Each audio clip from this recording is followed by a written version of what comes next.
So as I was finishing my last cut for the last slab the other day, I found that the log was too wide for my 36-inch saw, so I had to use an axe to cut it down in order to finish the cut. So today I'm going to start by cleaning that up and taking some thickness off the log.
This grain is pretty crazy.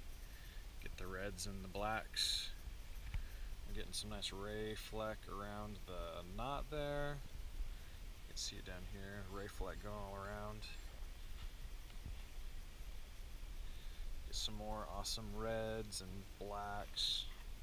And a little bit of crotch figure here.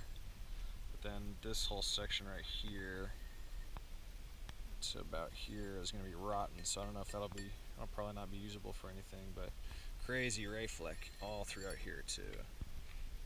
This thing is gorgeous.